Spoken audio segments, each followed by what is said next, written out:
এই ছেলে, এখানে তোমাকে আর একটা কথা বলে রাখছি, তুমি মনে রেখো। তুমি কথাকে উল্টে ধরিও না। আজকে তুমি ঢাকা সাভারের কথা উল্টে ধরেছ, তোমার ভুল হয়েছে, তুমি ভুল শুনেছ। আমি বলেছি টিভিতে আন্তর্জাতিক খেলা ক্রিকেট ফুটবল দেখা তো বহু দূরের কথা। আমি বলেছি আন্তর্জাতিক খেলা টিভিতে দেখা তো বহু দূরের কথা, আন্তর্জাতিক খেলার গল্প যেখানে চলে সেখানে বসে থাকাও হারাম। দেখি কোন মায়ের বেটা এই ফটোকে উল্টে ধরতে পারে। আর তোমার বাড়ির উপরে, 5 তলা বাড়ির উপরে অনেকগুলি পতাকা, তার একটা হচ্ছে ব্রাজিলের পতাকা। তুমি ব্রাজিলকে চিনো কে? তুমি কি ব্রাজিলকে চিনো কে? আচ্ছা, তুমি কি কোনোদিন ভেবেছো ব্রাজিল কে? তোমার বিদ্যা তো নেই, তোমার কি একটু বুদ্ধিও নেই? তুমি কি মানুষই নও? রাজশাহী চাঁপাইনবাবগঞ্জের ভাষাতে তুমি কি অমানুষ? তোমার ভিতরে কি কোনো মানবতাই নেই? ওরা ইহুদি, ওরা খ্রিস্টান, ওরা ইহুদি, খ্রিস্টান। শোনো, যদি তারা শোনে যে তুমি পায়খানায় পড়ে গেছ তাহলে অট্ট হাসি দিবে, আর যদি তোমাকে পাশে পাই তাহলে তোমার মাথার উপর লাথি মারবে, আর যদি তোমাকে পাশে পাই তাহলে আরো 3 বালতি পায়খানা তোমার মাথার উপরে দিয়ে দেবে। বলো দেখি ওরা কারা?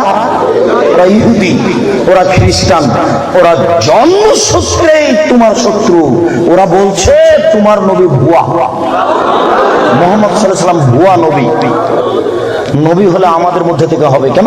ইব্রাহিম আমাদের, সুলাইমান আমাদের, দাউদ আমাদের, মুসা আমাদের, ঈসা আমাদের, ইয়াকুব আমাদের, ইউসুফ আমাদের, সব নবী আমাদের।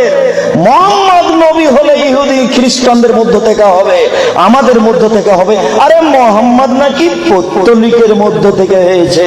ছি ছি ছি ছি ছি, এখানে নবী হবে? ছি ছি ছি ছি ছি, এ ভুয়া নবী।